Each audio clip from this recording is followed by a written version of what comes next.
Sa acknowledgement receipts. Opo, dahil loose po kasi yan no? They're separate sheets. So, we cannot stipulate based on, I think, around 3,000, 4,000 documents. We really have to protect rin naman po the rights of our client. Although, I think narinig na rin naman, na-mention ko rin kanina, na kung pwede lang naman, mag-stipulate na talaga kami. Kaya lang, pagdating doon, we really had to take a hard line. Because syempre, we cannot be, we have to be diligent din in our duties as her counsel, and we cannot risk, no? Sa dami ng dokumento na yon, 'di ba? Wala kaming sinasabing baka may pineke or something. I just want to make that clear. Pero ang sinasabi natin is hindi natin alam, 'di ba? So ayaw natin na mag-stipulate sa ganun karaming dokumento. Lalong-lalo na since yung nature nga niya ay acknowledgement receipts. No? Sir, for fairness lang, kasi kanina tinanong ko yung PROSEC, may signature si DP sa financial physical plan and also sa voucher, sa disbursement vouchers. And they asked the significance of the signature. Sabi ni Atty. Tolosa is that it ties the Vice President to whatever malfeasance they will find in the spending of the confidential funds.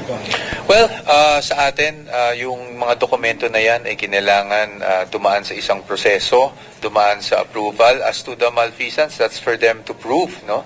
At sa atin, that's for us to also disprove, diba? So, we will find out in the coming days. But again,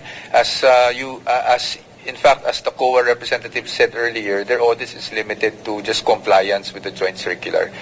Nothing further than that. Diba? So, liquidation, whose responsibility is it? Is it the Vice President's? That's something that we will have to discuss in the coming days. No? So I can't answer you muna dyan. But you can read the joint circular and you can see naman sino yung mga accountable officers po talaga doon. Rephrase kasi.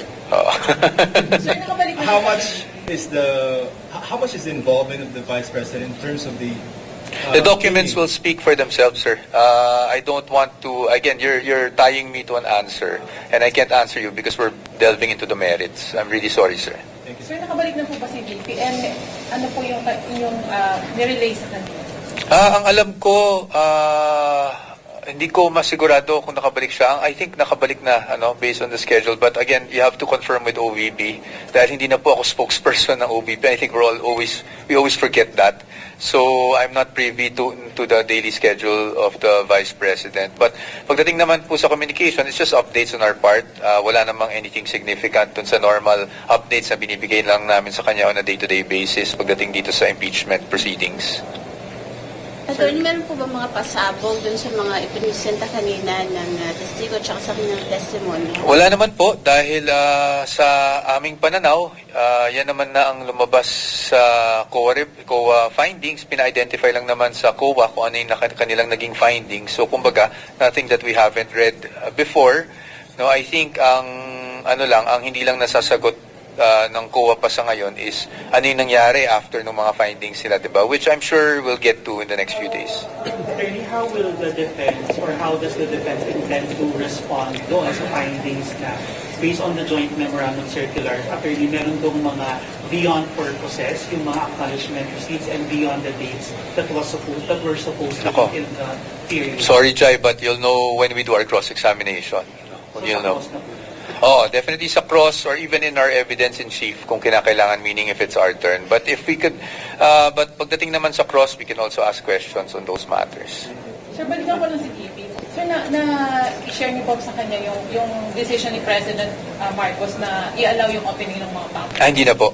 Because that's all in the news. So I don't share things in the news na meron naman siyang sarili ng news monitoring. So I don't share those things. Wala naman siyang comment, sir? Hindi ko na po na-share. So wala din po siyang comment. Okay. Attorney, to your knowledge, meron pa ba other acknowledgement receipt na may nakapangalan kay Mary Grace Piatos? I don't know, to be honest. I'm not trying to be evasive. Hindi ko lang po talaga alam. Hindi ko naman namin. Kasi talagang sobrang, syempre, kilalang kilala si Mary Grace Piatos. Kanina doon sa trial, lumalabas sa 70,000 pesos yung nabigay sa kanya compared doon sa mas malalaki pang mga pangalan. Hindi ko po alam kung ano yung surmise natin doon sa halagang binigay sa kanya or halagang compared sa iba. I think ang importante po talaga dito, you'll have to wait doon sa ano ba yung naging findings talaga ng COA no? Kasi yung Mary Grace Piatos, lumabas lang naman yan sa congressional hearings, di ba?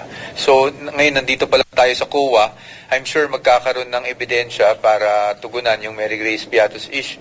Magkakaroon ng ibang witness para tugunan yung Mary Grace Piatos issue. But pagdating naman sa pinag-uusapan natin ngayon, it's really just the COA findings. Asawa po kaya siya ni Renan Piatos? I don't want to speculate, ma'am. I don't want to speculate. I don't know her personally, so I cannot speculate. But definitely yung pong mga ipinakita kanilang ebidensya, testimonya ay kaya natin tapatan yun sa inyong cross-examination next. Well, ayoko naman sabihing tapatan. I think sabihin na lang natin na kaya nating suriin yung mga naging findings ng COA para mapakita lang sa ating mga kababayan kung ano yung buong storya, no? Because this is just one side of the story. But again, factual lang din naman yung nangyari kanina, di ba? Lumalabas lang naman yung COA findings. So sa ating pagsusuri, as much as possible, syempre factual din lang po tayo. We'll stick with what COA knows. We cannot naman kasi add on to yung limitations ng witness kung ano lang yung participation niya dun sa testimonya na binibigay po niya. Attorney, bakit kayo nag-object dun sa undelayed? Sa akin lang naman po, although again, with all due respect, no, to Attorney Kapunan, dahil, hindi ko naman po gusto talaga mag-object kung hindi kinakailangan. Yun lang kasi, parang nabibigyan kasi ng kulay pag ganong mga pangalan. Although she stated naman for the record na she's just reading it the way it's written. So, but to me kasi, ang dating sa akin is nabibigyan ng kulay. Of course, no offense meant to Attorney Kapunan. I'm just doing my job as counsel. So, I found the question to be objectionable. If you noticed, medyo malimit lang naman yung pag-o-object ko kanina.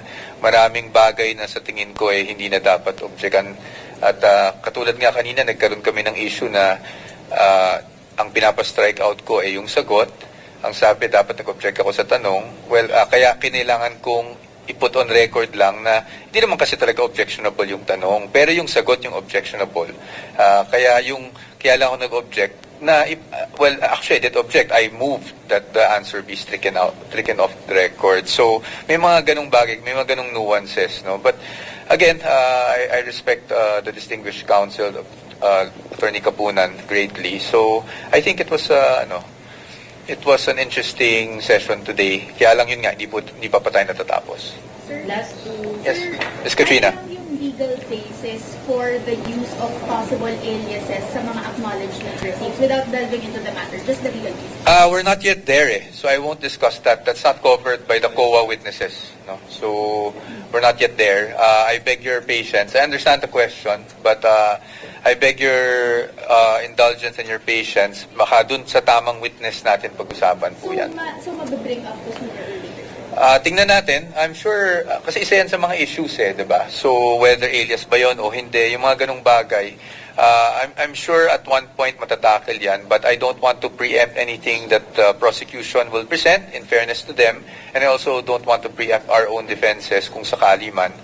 So, ayoko munang itakel, kasi dito pa lang tayo sa COA. I think importante, and maganda yung natatanong nyo yung mga ganyan actually, para maintindihan ng ating mga kababayan na sa ngayon, dun pa lamang tayo sa COA findings. At this will not be the end of it all. No? Marami pang may mga magtetestigo sa prosecution and even on the defense side. Another clarification, Attorney. What happened during the 30-minute suspension period for our public? We were just comparing the documents because si Attorney Kapunan, meaning the prosecution panel, was asking for us to stipulate on a list of documents. And as I've mentioned to you last week, kahit na ine-expect natin na mas masalimuot yung itong COA na mga witnesses, kung pwede naman nating paikliin, ready din naman at willing din naman ng defense na paikliin. That's why, ang ginawa lang po namin kanina, before we jumped the gun and just said na we were okay with stipulating, syempre, due diligence lang on our part, kinumpare lang namin yung mga documents nila sa documents namin kung pareho at yun ba talaga yung gusto nilang ma-stipulate. And nung nakita naman namin na pareho, we agreed to the stipulation, to the proposal to stipulate. Sorry. Verify ko lang. Attorney Tolosa said that during the pre-trial, you did not agree to pre-mark this set of documents kung tinapad nyo kanina. Kaya tayo nag-stipulate niyo. Hindi nyo pinag-usapan ng pre-trial. I think both, I think all documents were marked. no, if I'm not mistaken. In fact, some kasama pa dun sa hinabol. Pero wala kasing we did not agree to stipulate on certain facts noong pre-trial. So itong sa marking, ang nangyari kasi kaya rin sinasabi na common exhibit, at kaya ko rin sinasabi kunyari sa acknowledgement receipts na hindi po siya technically common exhibit kasi although maybe pareho yung dokumento, separate po yung marking namin. Meaning yung marking ng acknowledgement receipt nila, meron din kaming sariling mga set of acknowledgement receipts na minarkahan. Hindi yun yung parang common exhibit na isang dokumento, dalawang marking, prosecution and defense. Yung ang nangyari po dito sa acknowledgement receipts, may sarili silang mga acknowledgement receipts, kami rin may sariling set. Pero pre-trial, you did not stipulate talaga. I mean, why?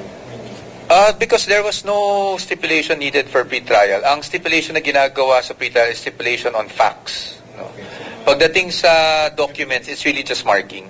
Attorney, on the ER, isa lang po. For the Sige lang po. records lang po, will you still oppose yung preservation nito once this is offered po? Hindi pa namin masasabi kasi sa ngayon, sa PINA pa lang naman yung stage, meaning procedural siya.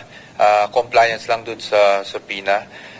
Ngayon, pag dumating yung panahon na i-represent to, nabanggit ko rin to sa isang show the other day na hindi pa naman nawawala yung karapatan natin mag-object as to the admissibility. Kasi ang isang dokumento para maging ebidensya, it has to be admitted into evidence, and to be able to do that, you have to fulfill two requisites, no? Yung competence and yung relevance. Competence meaning dapat po ay naayon siya sa batas or walang nagbabawal sa kanya bilang ma-admit bilang ebidensya, and ang pangalawa is yung kung relevant ba siya. So it will depend on saan gagamitin to, and we will see if we would oppose or not. Sorry to push this question. Doon sa mga posibleng mag-isip, pag walang resibo, illegal ang paggamit ng pondo. Sir, gusto ko sana kayo talagang sagutin, pero hindi pa kasi tapos, sa prosecution pa lang po tayo. Siguro hintayin na lang po natin na matapos din yung cross-examination and even yung defense. Pasensya na po, sir. I really understand the question. Kasi nga hanging ngayon, no, na ano pa lang. So let's just wait na matapos itong witness na to. And again, hindi lang ito yung witness. Meron pang ibang witnesses to come. Again, I really apologize to you for that. Marami yung sinasabing acknowledgement receipt, pero ang mga napili, sina Mary Grace Piatos, si Annalyn, etc. Do you think calculated dito ng prosecution? Of course, planado kung ano yung i-represent mo, but let's not cast aspersions also against the prosecution pagdating doon. Siyempre, strategy nila yan, and it's within their prerogative kung aling ARs. So, sa akin, definitely, kahit naman sa defense, kung ano yung ilalabas namin in a random stock, syempre po, alam na rin, full control na rin kami kung ano yung ilalabas natin. So, although sinabi natin na syempre alam nila kung ano yung ilalabas nila, wala naman pong masama doon, prerogative naman po nila yon. Just like magiging prerogative rin ng defense pag kami naman yung nagrepresenta ng mga ganitong receipts. Okay? Sige po. Yeah, opo. Sige po. Thank you very much for your patience. Maraming salamat po sa inyo.